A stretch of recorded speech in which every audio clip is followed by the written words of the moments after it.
and welcome here to TalkFCB, and welcome back to the channel here today, guys, where obviously last night Barca suffered some disappointment in La Liga against Getafe. We're going to be talking more about what went wrong in that game, what we can really take from that moving forward, and unfortunately there is a little bit more bad news on the way as well, with another injury to Dani Olmo that we are going to be talking about. But today as well, we still got a real emphasis here on the January transfer window, where things can definitely happen for Barca, so we can make some moves and maybe improve the second half of our season in the league. Today we're going to be talking about the Ansu Rashford situation, and in my opinion, one signing that Barca really could do with making in this window. So all of that is coming up here today, guys. I hope that you are still, kind of in good spirits. We're going to try and lift the spirits today, so come on, and let's do this. But indeed, guys, if we do first of all begin with that kind of nightmare game last night against Getafe, and like we said, even going into the game, you kind of knew, well,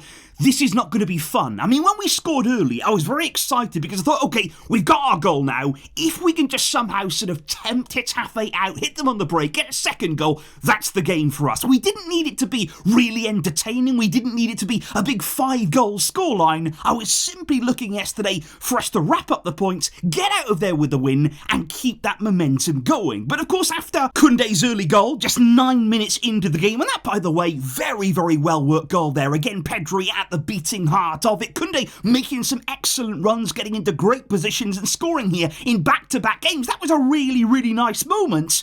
But we failed to kick on from them. And I still felt as though in this kind of game, I know that it was tricky. I spoke yesterday about Getafe's style of play. I hate their football. It's anti-football in many ways. And it really, really is depressing to watch. If I had to watch that every week, I mean, are they fans real? I mean, do they actually come there, pay their money and enjoy watching that week upon week upon week? It's absolutely extraordinary. But as much as I do want to say Getafe are not a nice team to watch, obviously, we have our own deficiencies. Obviously, in this game here, we still didn't bring the same intensity that we saw against Real Madrid. And I think for Barca, it has been a problem this season there. We're able to perform at our maximum. We're able to bring the very best performances in the biggest of games, which is great. That's something that we haven't done an awful lot over the past few years. So we're already really happy about that, and especially thinking about the Champions League.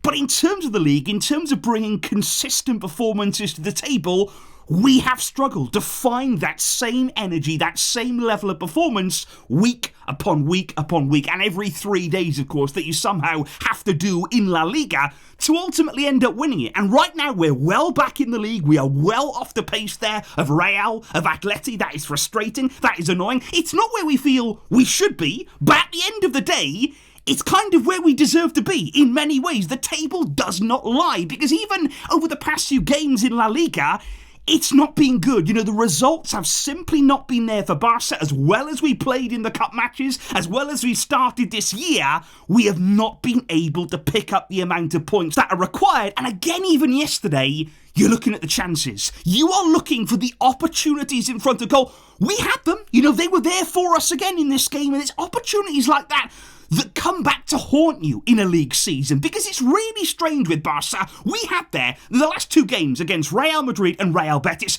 we scored 5 goals each in back-to-back games.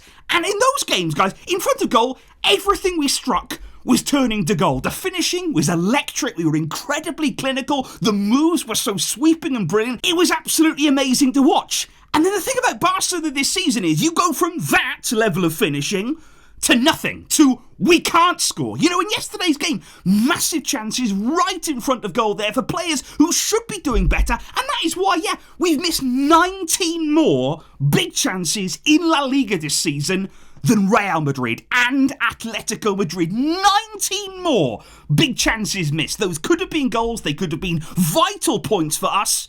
We have fallen short. We haven't been able to bring that consistent level, and boy, is that frustrating. However, guys, unfortunately, there is a little bit more frustration incoming as well, because Dani Olmo actually came on there for the final half an hour of yesterday's game against Getafe there. He did not start the match. That was interesting in itself. But in that half an hour, he still managed to pick up there some discomfort there. Muscle injury, and a minor one that it is here for Dani Olmo. but it's still very disruptive in my opinion, because now he will not be travelling to Portugal, he will not play in the Champions League against Benfica, and I just think with Olmo right now, it's a concern, and the problem is, we had these concerns in the summer. You know, when we signed him from RB Leipzig, you looked at his injury record and you thought, well, that is not ideal. That is not good there, especially at Barca, when we are a team who struggle with injuries, who have had repetitive injury problems, and we signed a player who, as much as he is top class, as much as he is top quality, we knew his injury record. We knew his injury history. And that has basically continued at Barca. He does struggle to play a lot of games in a row. We know that obviously with all the registration issues, he's gone through a lot mentally recently, but it's another blow for Dani Olmo here. Even if it's only going to be one game, maybe 2 games at a push there that he's going to miss, it's disruptive. You know, he was really in that starting lineup when he first came into the club. He was really firing, combining well with Yamal, with Rafinha, with Lewandowski. You know, since these injury problems and the registration issues have really crept in over the past few weeks and months, it has hurt that kind of fluidity. It has hurt the consistency again in the team. We're not able to line up in the same way. We're not able to build these connections and these combinations. And the injury problems with Olmo, even if this is a minor one, it is not ideal. It is a concern. So what are we going to do about all this? What are we going to do then in the January transfer window to just try and transform our fortunes, particularly they're looking at La Liga? Well, obviously, yesterday again, Ansu Fati left out of the squad. That is now the 4th consecutive game that he has not been involved there in Flick's squad list. And obviously, that is a clear message from Hansi Flick himself. He's already said in press conferences there, Ansu is not doing enough. He needs to do more. He needs to show more in the training sessions, and we know that he's not really in Flick's plans, and the club want him to leave. They do not want to pay the quite hefty salary that Ansu Fati earns. They want him to go this month, but as of right now, Ansu is not in a rush. You know, it is a kind of awkward situation whereby I don't think he really wants to go. I don't think he actually wants to leave the club at this stage here, and I think it's very, very difficult because he's not playing though. You know, in terms of your footballing career, in terms of where you see yourself as a player, I mean, not playing a single minute right now, that is not good. That is really, really concerning for Ansu. And the thing about this is, would it really change? You know, say he does dig his heels in a bit. Say he's like, okay, to the club, I'm not going. I'm not leaving. I'm going to see out my contract here. I'm really happy at the club. Is he actually going to suddenly start playing after January? I don't really see him making his way, unless there's a drastic change or if he get injuries, making his way back into the squad. Because then, of course, you talk about Marcus Rashford. Now, Barca need Ansu to leave in order to bring in somebody there like Rashford, who is in exactly the same situation with Man United right now. Ruben Amorim does not want him in his team, does not want him in his squad there. He's not even having him in and around the matchday squad either. So Ansu and Rashford, they're in very, very similar situations, both of them. Maybe they both need a change. Maybe they both need a change of scenery there to kickstart their careers again. And especially now with Rashford, AC Milan were one of those who were really interested in him, but they only have one foreign signing that they can still make there, one slot available, and they appear to be going now for Kyle Walker instead of Marcus Rashford. So that is a club there that may have dropped out of the race. Barca and Borussia Dortmund are still very, very interested in him.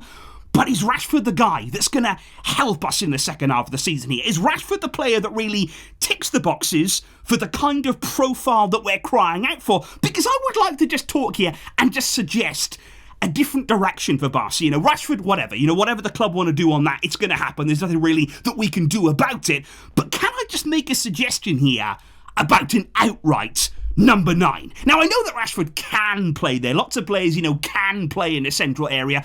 But I'm talking here about signing, and again on loan. I'm not talking about a permanent deal. I'm not talking about spending massive money here on a forward. We cannot waste any more money, especially when it comes to a number 9. Let's wait until our perfect target appears to then go and spend the money in the summer or even in 2026. But as of right now, you know, here and now, I would suggest a centre-forward on loan in the January transfer window. And let me explain the kind of player I'm looking for. Because at Barca right now, we've got the likes of Pau Victor, Ferran Torres as well, of course, in that number 9 role, where again you're saying they can play there. Now, for me, it kind of doesn't seem like Flick trusts Pau Victor. I'd like to see him more in the team. We haven't seen that all season long. He seems to have an impact when he's out there, but like I say, the trust doesn't really seem to be there. Ferran has contributed off the bench, but again, he's a player who's much more suited when the game opens up, when there's space in behind there. You look at the game against Dortmund, they were really coming forward there, leaving all of that space in behind. Ferran came on, had a real impact,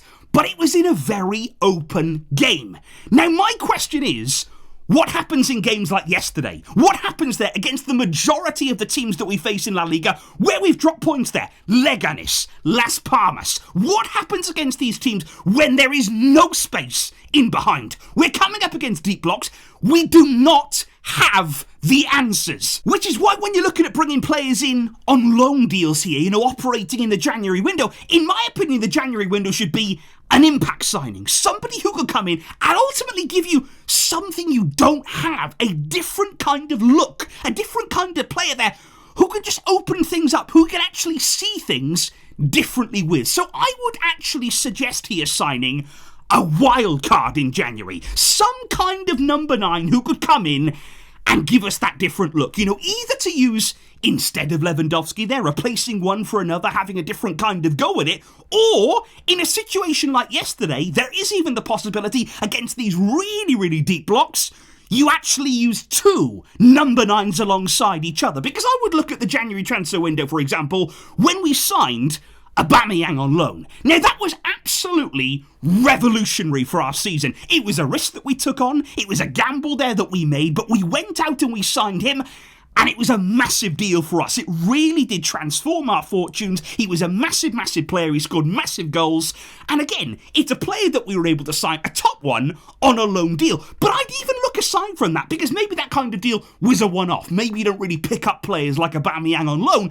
Even someone like Luke de Jong, for example, who when he came in, obviously we were all very, very sceptical. But as that time went on, we got a use out of him. He was one of those players whereby in a game like yesterday, you throw him on there. You put him out there to just disrupt the game. Just disrupt Getafe's defence there. Give them a different kind of player to monitor, to track, to understand, okay, what are Barca doing here? What are they planning? Because my one big concern at this point in the season, given the way we're seeing some of these games go now, under Flick at Barca, is that at this point, have some of these teams figured out what we're going to do? Have they figured out that, okay, if we shut down that space, if we make it a very frustrating game, we've seen it so many times used against Barca, but we don't want to get predictable. We don't want teams to see and predict every possible move that we're going to make. And that's why I think January here, it's a great opportunity to bring somebody in there from the outside, somebody a little bit different, who's going to give us a different edge to just transform that play, to give you different options, and to give our opponents something new to think about, something they didn't see coming, something they didn't plan for originally. And I would use January in that way. I wouldn't go out and I wouldn't spend big money. I wouldn't be there wasting money that we don't have. I would keep things simple. I'd look at the loan market and I would just have a look out there.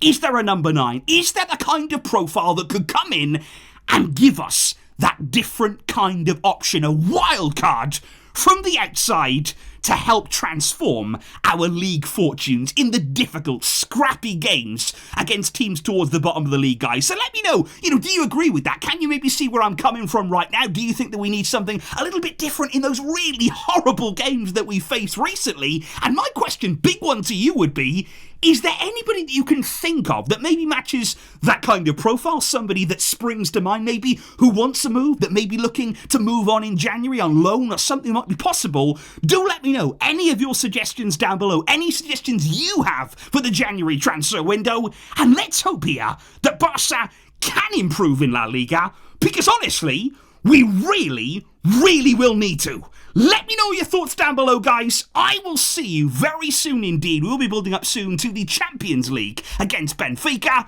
I appreciate all of your support still here. We will keep fighting. But until next time, guys, as always, Vesca, El Barça.